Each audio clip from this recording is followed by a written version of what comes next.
Hi guys, இன்றைக்கி நம்ம பார்க்க போகிற அனிமையை பற்றி சொல்லணுன்னா ஒரு சூப்பரான அனிமி தான். என்னடா இது திடீர்னு அனிமின்னு கேட்டிங்கன்னா, ஏற்கனவே நிறையா பேர் என்கிட்ட கொஞ்சம் அனிமே ட்ரை பண்ணுங்கன்னு சொல்லியிருந்தீங்க. சரி சும்மா போடுவோன்னு போட்டேன், பட் நல்லதாக போடணும்ல ஃபஸ்ட் அனிமியே. அதனால் தேடின்னு தேடினேன். பட் ஒரு பக்காவான சூப்பரான ஃபேமஸான அனிமி பார்ப்போன்னு பார்த்தேன். பார்த்த அளவுக்கு சூப்பரான ஒர்த்தாக இருந்துச்சு. சரி நான் தான் போட்டுட்டேன். கண்டிப்பாக இந்த வீடியோவை எண்டிங் வரைக்கும் பாருங்கள். அதுக்கப்புறம் உங்களுக்கே தெரியும் இந்த அனிமி எவ்வளோ ஒர்த்துன்னு. சரி வாங்க வீடியோக்குள்ளே போகலாம். ஓப்பனிங்லேயே பார்த்தீங்கன்னா ஹண்ட்ரிக்ஸ் கண்ட்ரிங்ஸ்னு ஒரு கேபாப் கேர்ள்ஸ் டீம். அதை பார்த்துன்னு ஃபேன்ஸ் எல்லாம் அவ்வளோ க்ரேஸியாக கத்திக்கிட்டு இருக்காங்க. பட் கொஞ்சம் வருஷத்துக்கு முன்னாடி அப்படியே ஃப்ளாஷ்பேக் போகுது. அங்கே டீமான்ஸ் எல்லாம் பார்த்தீங்கன்னா அங்கே மக்கள் எல்லாம் பிடிச்சி அதோட சோல்ஸ் எல்லாம் தின்னுக்கிட்டு இருக்காங்க. ஊருக்குள்ளே எந்த மக்கள் சுற்றினாலும் சரி அவங்களோட சோல்ஸ் எடுத்து டீமான்ஸ் சாப்பிட்டுக்கிட்ட அந்த சோல்ஸை டீமான்ஸ் கிட்டேருந்து காப்பாற்றதா 3 தேவதைகள் வந்தாங்க. அவங்க பார்த்தீங்கன்னா ஃபைட் பண்ணும்போது பாட்டு பாடிட்டே ஃபைட் பண்ணுவாங்க. அதுலேருந்து அந்த தேவதைகள்லாம் ஹியூமன்ஸை சோலை ப்ரொடெக்ட் பண்ணுறதுலேருந்து அப்போலேருந்து மக்களை பாதுகாத்துட்டு இருந்தாங்கன்னு சொல்கிறாங்க. அவங்களோட குரலை கேட்டு அப்படியே டீமான்ஸ் எல்லாம் அவ்வளோ பயப்படுவாங்க. அப்படியே காலங்கள் மாற மாற அந்த தேவதைகளும் கேபாப் ஆர்டிஸ்ட்டு அப்படியே மாறிக்கிட்டே இருக்காங்க. இப்போ ப்ரெசென்ட்டாக அவங்க பாட்டு பாடி மக்களை காப்பாற்றிட்டு இருக்காங்கன்னு சொல்லிட்டு அந்த பொறுப்பெல்லாம் இப்போ கரண்ட்டாக இருக்க 3 பொண்ணுங்க கிட்ட ஒப்படைச்சிட்டு இருக்காங்க. 3 பேரும் பார்த்தீங்கன்னா எப்படியாச்சும் கோல்டன் பஸ்ன்னு ஒன்று இருக்குது, அதை மட்டும் கிரியேட் பண்ணிடணும். அப்படி கிரியேட் பண்ணிட்டாங்கன்னா டிமான்ஸ் கிட்ட இருந்து மக்களை அழகாக காப்பாற்றலாம். டிமான்ஸோட பவர் எல்லாம் போயிட்டு இருக்காங்க. அங்கே ஃபேன்ஸ் எல்லாம் கான்சர்ட்டுக்கு வந்தவங்க, நான் ரோஸோட ஃபேன், அவள் எப்போவுமே சூப்பராக பாடுவா, அவள் ஃபேமிலியிலேயே யூனிக்குன்ட்டு இருக்க. நான் ஜெனி ஃபேன், அவள் எப்போவுமே ரேப் அவளை மிஞ்ச முடியாது, நல்லா பக்காவாக பண்ணுவா அப்படின்ட்டு அவளுக்கு ஒரு ஃபேன்ஸ் கொட்டிட்டு இருக்க. இன்னொரு பக்கம் பார்த்தீங்கன்னா ஒரு பேபாப் ஆர்டிஸ்ட்டு, பட் அவங்களோட அம்மா இறந்துடுறாங்க. அதனால அவங்க அம்மாவோட ஃப்ரெண்டு தான் அவங்கள வளர்த்திருக்காங்க. நான் ஜிசோவோட ஃபேன் அப்படின்ட்டு எல்லாருமே யாரெல்லாம் ஃபேன்ஸ் வந்திருக்காங்களோ அவங்களோட ஃபேன்ஸ் எல்லாம் அப்படியே பேட்டி கொடுத்துட்ருக்க. இன்னொரு பக்கம் அவங்க மேனேஜர் பார்த்துக்கிட்டு இருக்கா. ஃப்ளைட்டு போய்கிட்டே இருக்குது. இங்கே 3 பேரும் பார்த்தீங்கன்னா கான்சர்ட்டுக்கு ரெடி ஆகிட்டு இருக்காங்க. இந்த கான்சர்ட்டில் நம்ம எப்படியாச்சும் நல்லா பர்ஃபார்ம் பண்ணணும், அதனால உட்காந்து மூச்சு முட்டை சாப்பிடணுன்ட்டு எல்லாருமே நல்லா சாப்பிட்ருக்காங்க. அப்போ தான் ரேமானுக்கு பார்த்தீங்கன்னா தண்ணி இல்லை, கொஞ்சம் தண்ணி மட்டும் கொண்டு வரீங்களான்னு இருக்க. அந்த ஏர் ஹோஸ்டஸும் உள்ளே போடுறாங்க. என்னடா இது இன்னொரு டைம் ஆச்சுன்ட்டு மேனேஜர் கால் பண்ணி பேசிட்டு இருக்க. ஃபேன்ஸ் எல்லாம் எப்போ வரீங்க, சீக்கிரம் வாங்கன்னு கிரேஸியாக சுற்றிட்டு இருக்காங்க. இதோ வந்துடணும், ஃபேன்ஸுக்கு டைம் ஆச்சு, சீக்கிரம் வாங்க அப்படின்னு மேனேஜர் சொல்லிட்டு இருக்க. இவங்க 3 பேத்துக்கு ஒரு டவுட்டு.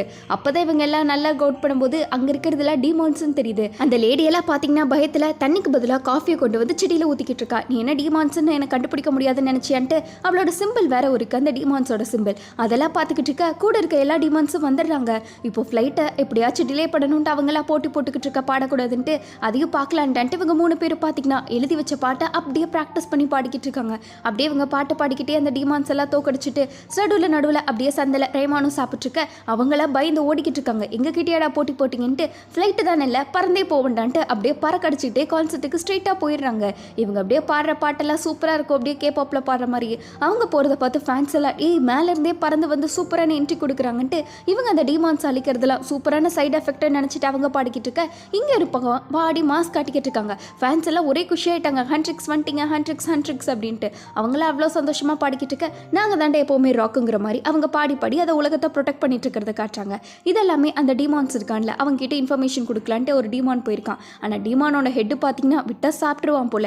என்ன திமிரு உனக்கு, உன்னோட வெற்றி கூட அடைய முடியலையான்னு இருக்க. என்னை மன்னிச்சிடுங்க, அவங்க ரொம்ப ஸ்ட்ராங்காக இருக்கீங்க, என்ன பண்ணுறதுனே தெரிலங்கிற மாதிரி சொல்லிட்டு இருக்காங்க. ஒரு காலத்தில் டிமானோட அரசர் இருந்தார்.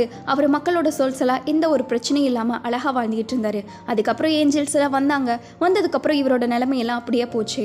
இன்னைக்கு அவரை பசியில் வாடி செத்துக்கிட்டு இருக்காரு பாவம் அப்படின்ட்டு எவனோ ஒருத்த பாட்டு பாடிக்கிட்டே வந்துக்கிட்டு இருக்கு. இது வரைக்கும் நீங்கள் இருட்டில் இருந்தீங்க, இனிமேல் நாங்கள் உங்களை வெளிச்சத்து கொண்டு வர உதவி செய்கிறோம் அப்படின்ட்டு எங்களை நீங்கள் ஒரு டிமான் பாய்ஸை கிரியேட் பண்ணுங்கன்ட்டு அவன் கூட பார்த்தீங்கன்னா 3 பேர்த்த கூட்டிகிட்டு வந்திருக்கான். நாங்கள் எல்லாருமே சேர்ந்து இனிமேல் கேபாப் பேண்ட் ஆள போகிறோம், எங்களோட பவருக்கு இனி யாருமே இல்லை, அந்த ஹண்டர்ஸை நாங்கள் ஓட விட போகிறோன்ட்டு இவன் பார்த்தீங்கன்னா அப்படியே கேபாப்பெல்லாம் சொல்லிக்கிட்டு இருக்க. ஒவ்வொருத்தனுக்கும் அந்த கேபாப்கான ஸ்டைல் அப்படியே இருக்குது. அந்த ஹேர் ஸ்டைலு, பவர், லுக்ஸ்ன்ட்டு எல்லாமே பக்காவாக இருக்குது அவங்க கிட்ட. சரி 4 வருஷமாக நீ எனக்கு வேலை செய்கிற, உனக்கு என்ன தேவை அப்படின்ட்டு அந்த டெமோன் அரசர் கேட்க. என்னோட மெமரிஸ் எனக்கு அழைக்கணும், அதுக்கு மட்டும் உதவி செய்யுங்கிற மாதிரி இவன் சொல்லிடுறான். அங்கே நம்ம ஹீரோயின்ஸ் எல்லாருமே இந்த மாதிரி அடுத்த கான்சர்ட் வந்துருச்சு, நம்ம லாஸ்ட் கான்சர்ட்டு பெர்ஃபார்ம் பண்ணிட்டோம், இனிமேல் நம்ம எப்படி கொஞ்சம் நேரம் பிரேக் எடுத்துக்கலாம், ஹாலிடே போகலான்ட்டு எல்லாம் ஜாலியாக இருக்காங்க. என்னென்ன பிளான்ஸ் எல்லாம் பண்ணலாம் அப்படி இப்படின்ட்டு எல்லாம் பேசிகிட்டு இருக்க. பாட்டெல்லாம் பிச்சுக்கிட்டு போது நம்ம தான் ஃபஸ்ட்டாக இருக்கோன்ட்டு அப்படியே டாப் மேட்ரிக்ஸில் இருக்கிறத காட்டுறாங்க. நம்ம எப்படியும் கலக்கிடுவோம், கோல்டன் பஸ் அடிச்சிடுவோன்ட்டு எல்லாம் பார்த்தீங்கன்னா குஷியாக சுற்றிக்கிட்டு இருக்காங்க. அதெல்லாம் லீவ் முடிஞ்சு பார்த்துக்கலாம், போய் ரெஸ்ட் எடுங்க அப்படின்ட்டு இருக்கும்போது தான் எல்லாருமே நான் போன உடனே சரி சோஃபா தான் அவங்களுக்கு சொர்க்கம், எவ்வளோ களைச்சி போயிட்டோம், இப்போதைக்கு என்னோட சோஃபாவை நான் பார்த்தா போதுங்கிற மாதிரி எல்லா சோஃபாவை தேடி உட்காந்துக்கிட்டு இருக்கேன். ஆனால் இவன் பார்த்தீங்கன்னா ஜிசோ அவன் எதையோ வித்தியாசமாக பார்த்துக்கிட்டு இருக்கா. இவங்களா கவுச் அப்படின்ட்டு அவ்வளோ நிம்மதியாக உட்காந்துட்டு இருக்கேன். ஜிசோ பார்த்தீங்கன்னா அடுத்த சாங் ரிலீஸ் பண்ணுறதுக்கு ட்ரெஸ்ஸை போட்டு வந்து நின்றுட்டா. இப்போ தானே வந்தோம் அதுக்குள்ளேயே அப்படின்ட்டு இருக்க. எனக்கு கொஞ்சமாச்சும் பிரேக் வேணும்ட்டு கதறி எழுதிட்டு இருக்கா. பட் அவள் ஆல்ரெடி ரிலீஸ் பண்ணிட்டா போல, அது இப்போ ஸ்ட்ரீமிங் ஆகிட்டு இருக்கு, நல்ல வியூஸ் போதுனோன்னு இவங்களுக்கு ஒரே குஷி ஆயிடுச்சு. ஆயிடுச்சு. பட் இப்போ ஸ்ட்ரீம் ஆயிடுச்சுன்னா அடுத்து ப்ரொமோஷன் பண்ணணும், அடுத்தடுத்து நம்ம வேலையெல்லாம் பார்க்கணும், லைவ் கான்சர்ட் வேறு பண்ணணுன்ட்டு அவங்க எல்லாருமே கான்சர்ட்டுக்கு ப்ரிப்பேர் பண்ணிக்கிட்டு இருக்க இங்கே வியூஸ் பார்த்தீங்கன்னா மக்கள்கிட்ட நல்லாவே ரீச் ஆகிட்டு இருக்கிறது காட்டுறாங்க.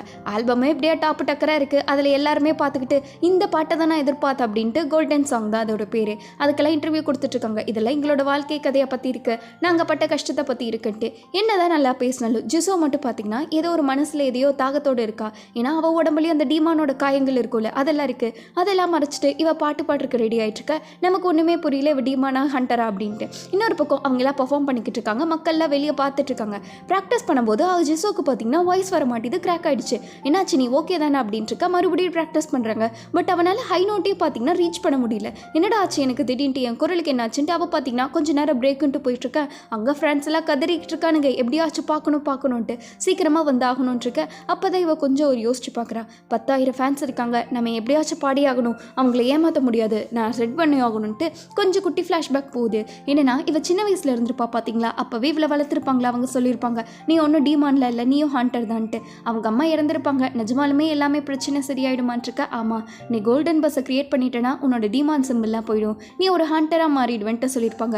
இப்போ அவள் ஃப்ரெண்ட்ஸ் கிட்டே எப்படியோ இவ்வளோ நாள் உண்மையை மறைச்சிருப்பா. அவங்க அம்மா தான் சொல்லியிருப்பாங்க நீ உன் ஃப்ரெண்ட்ஸ் கிட்டே சொல்லியிருந்தாலும் புரிஞ்சுக்க மாட்டாங்க, அதனால் நீ இப்படியே விட்டுரு அப்படின்ட்டு. இது எல்லாத்தையும் நினச்சி பார்த்துட்டு வெறுத்துட்டு அவள் கான்செப்ட்லாம் முடிச்சோன்னே நான் என்ன பண்ணுறது, நான் ஒரு டீமானாக போயிட்டேனே, என்னால் என்ன பண்ண முடியும்ட்டு அவள் பார்த்தீங்கன்னா விரக்தியில் கத்திக்கிட்டு இருக்கா.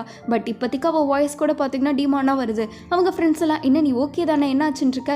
இல்லை எனக்கு வாய்ஸ் சரியில்லை, அதனால தான் இவ்வளோ பிரச்சனைன்ட்டு அவள் பார்த்தீங்கன்னா உண்மையை சொல்லலை. சரி அதனால என்னன்னு இருக்க, அடுத்து இது என்னால் பர்ஃபார்ம் பண்ண முடியுமான்னு தெரியல அப்படின்ட்டு அவள் பேசிகிட்டு இருக்கா. கொஞ்சம் நல்ல டைம் எடுத்துக்கலாம், அதுக்கப்புறம் எல்லாத்தையும் க்யூர் பண்ணிக்கலான்ட்டு அவங்க ஏதோ நல்ல பெரிய டாக்டர் தெரியும், நாங்கள் கூட்டிகிட்டு போய் உன்னை குணப்படுத்துகிறோன்னு சொல்லிக்கிட்டு இருக்காங்க. அது என்னடா பெரிய டாக்டர்ன்ட்டு அவள் இருக்க, நீ எங்கள் கூட வா, ஒரு வாரம் நல்லா ரெஸ்ட் எடுத்துக்கோ, அதுக்கப்புறம் மற்றதெல்லாம் பார்த்துக்கலான்னு ஃப்ரெண்ட்ஸ் பார்த்தீங்கன்னா அவ்வளோ சப்போர்ட்டிவாக இருக்காங்க. உனக்கு நாங்கள் இருக்கோம், நீங்கள் எதுக்கும் கவலைப்படாதீங்கட்டு அடுத்து அந்த டாக்டரை பார்க்கலான்னு 3 பேரும் மான விஷயத்தில் போயிட்டு இருக்காங்க. அங்கே கண்டுபிடிச்சிட்டாங்க டாக்டர், இவரோட நாட்டு மருந்து சாப்பிட்டா கண்டிப்பாக உனக்கு க்யூர் ஆகிடும் இருக்க. நம்ம ஹீரோயின்லாம் நம்பலை. உள்ளே போய் உட்காந்ததுக்கப்புறம் தான் ஓ நீங்கள் பெரிய ஃபேன்ஸ் தானே அப்படின்ட்டு அவர் பார்த்தீங்கன்னா ஃபஸ்ட்டு உங்களுக்கு என்ன பிரச்சனைன்னு கேட்டுக்கிட்டு இருக்கா. இவ எனக்கு வாய் தான் பிரச்சனை அப்படின்ட்டு இருக்க. தொண்டையை காட்டுறா, இந்த மாதிரி தொண்டையில் ஏதோ ஒரு சிக்கிக்குச்சுன்ட்டு. ஆனால் நீங்கள் தொண்டையை அப்சர்வ் பண்ணுறதுக்கு முன்னாடி முதல்ல உங்கள் உள் மனசை அப்சர்வ் பண்ணணும், அப்போ தான் நீங்கள் புரிஞ்சுக்க முடியும்ட்டு சம்மந்தமே இல்லாமல் பேசிட்டு இருக்காரு. உங்களோட கேரக்டரில் என்னென்ன சொல்லிட்டு இருக்கேன்னு இருக்க, அதுக்கும் இதுக்கும் என்ன சம்மந்தங்கிற மாதிரி ஜிசோ கேட்டுக்கிட்டு இருக்கா. அதெல்லாம் தெரிஞ்சால் தான் சொல்ல முடியும்னு இருக்க. எங்கே அப்போ என்னை பற்றி சொல்லுங்கள் அப்படின்ட்டு இருக்காங்க. டாக்டரே பார்த்தீங்கன்னா ஒரு 1/2 மணி நேரம் விளையாடிட்டு எல்லாத்த பற்றி ஜோசிக்கார் மாதிரி புட்டு வச்சுட்டு இருக்காங்க உன்னோட கேரக்டர் அப்படின்ட்டு. ரோஸுக்கு வந்து அவளே ஆச்சரியப்பட்டு போயிடுறா. ஏன்னா இவர் எல்லாருமே பார்த்த மாதிரியே கரெக்டாக சொல்லிக்கிட்டு இருக்காரு, என்னோட இயல்பே அதுதான் அப்படின்ட்டு இருக்க. எப்படியோ நம்ம ஜிசோ பேசி இந்த டேப்லெட்டை மட்டும் வாங்கிட்டு வந்துட்டா. கரெக்டாக வரும்போது தான் பார்க்குறாங்க ஊரில் யாரோ டேரெக்டாக வந்துட்டு இருக்க மாதிரி இருக்கு. பார்த்தா பப்ளிக் ஃபேன்ஸ் ஆகிடுமேன்ட்டு இவங்க முடிஞ்சிட்டு இருக்க. அங்கே வரதெல்லாம் பார்த்தீங்கன்னா ஹேண்ட்ஸமான பாய்ஸு.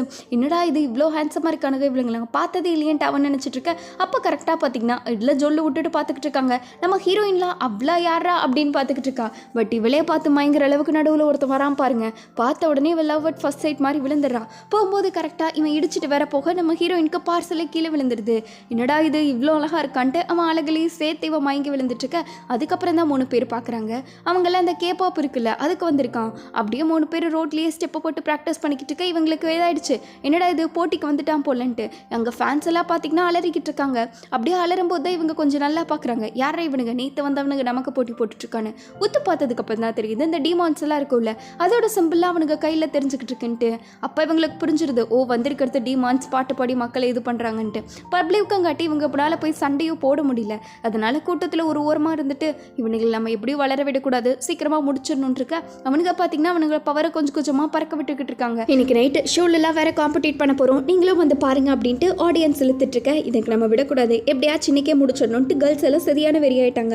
அதே மாதிரியே இந்த காம்படிட்டிவ் ஷோவில் இருக்குல்ல அதில் 11ங்களை பார்ட்டிசிபேட் பண்ணிட்டு இருக்கேன். நம்ம கேர்ள்ஸ் பார்த்தீங்கன்னா ஒளிஞ்சிருந்து பார்த்துக்கிட்டு இருக்கானுங்க, எப்படா காரணம் வரும் போடலான்ட்டு. அவன் பார்த்தீங்கன்னா ஹண்ட்ரிக்ஸ் வந்திருக்காங்க, நாங்கள் வெல்கம் பண்ணுறோன்னு ஓப்பனாக சொல்லிடுறான். கேர்ள்ஸுக்கு வேறு வழி இல்லாமல் கூட போயிட்டுருக்கேன். எங்களை பாராட்ட வந்ததுக்கு ரொம்பவே தேங்க்ஸ்ன்னு இருக்காங்க.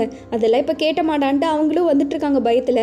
அப்படியே ஷோலாம் முடிஞ்சு வெளியே வந்து பார்த்தா அதுக்குள்ளே ஆளை காணுறோம். ஏன்னா இவங்களுக்கு தெரிஞ்சிருச்சு அவங்க எப்படியும் நம்மளை கண்டுபிடிச்சிட்டாங்க, அவங்கள போட வந்திருப்போம் அப்படின்ட்டு.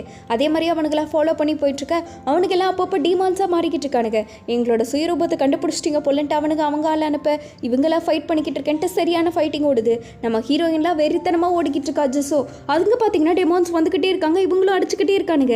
எவ்வளோ அடிச்சாலும் போகவே மாட்டேங்குது. பட் கடைசி அவன் பார்த்தீங்கன்னா லீடு நம்ம ஹீரோயின் இருக்கல அவள் கையில் இருக்க டெமான் சிம்பிளை பார்த்துடுறா. அப்போ கரெக்டாக டெமான்ஸை தாக்கு பிடிக்க முடியும் முடியாமல் அவள் ஃப்ரெண்ட்ஸ் எல்லாம் திரும்பி பார்க்குற மாதிரி சுச்சுவேஷன் வந்துடுற.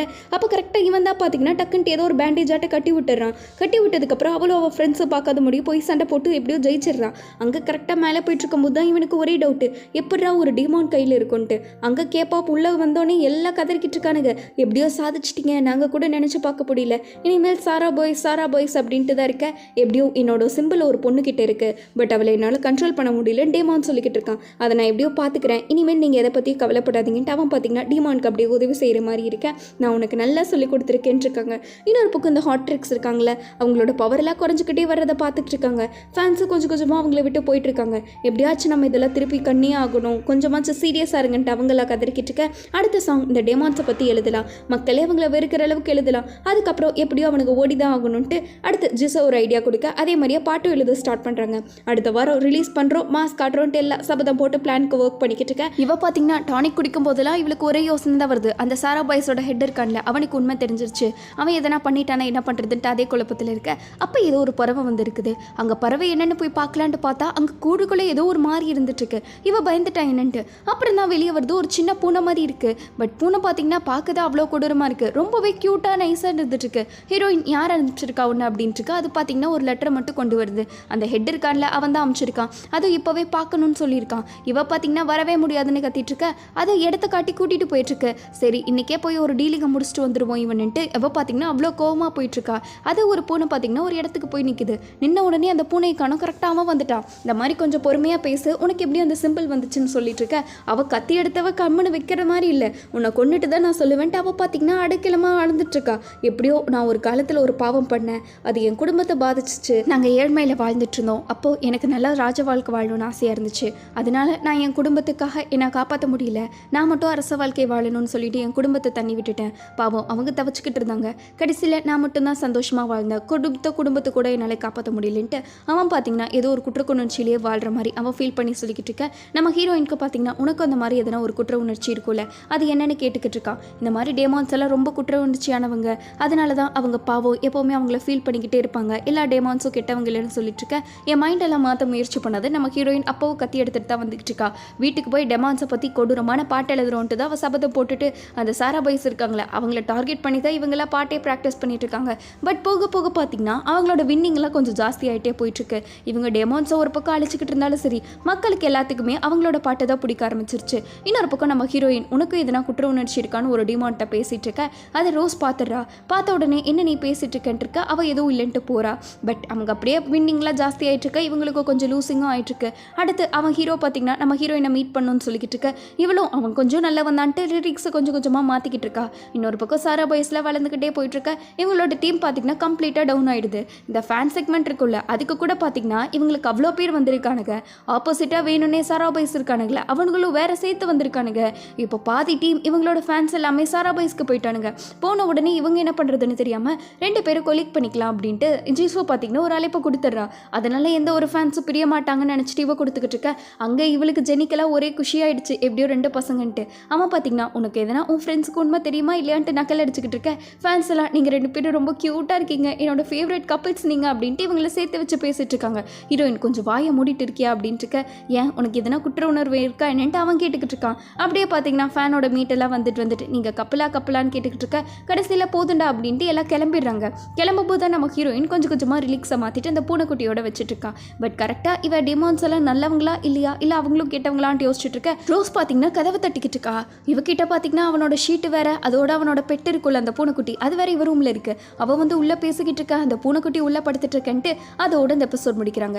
இவ என்ன ரிலீக்ஸ் எல்லாம் மாற்றிருக்கேன்ட்டு ரோஸ் விசாரிச்சுக்கிட்டு இருக்க. இவ என்ன பேசுறதுன்னு தெரியாமல் பதிலில் திக்கிட்டு இருக்கேன்ட்டு அதோட முடிக்கிறாங்க. எப்படி guys, இந்த மூவி ரொம்பவே சூப்பரான மூவி. அடுத்து இன்னொரு பாட்டு இருக்குது, அது உங்களுக்கு வேணுமா இல்லையான்னு கமெண்ட் பண்ணிட்டு போங்க, நான் டக்குன்னு ரிலீஸ் பண்ணிடுறேன். பிடிச்சிருந்தா லைக் ஷேர் சப்ஸ்கிரைப் எல்லாம் பண்ணிடுங்க. அடுத்து ஒரு சூப்பர் எபிசோடில் மீட் பண்ணுவோம். அது வரைக்கும் பாய் ஸ்வீட்டீஸ்.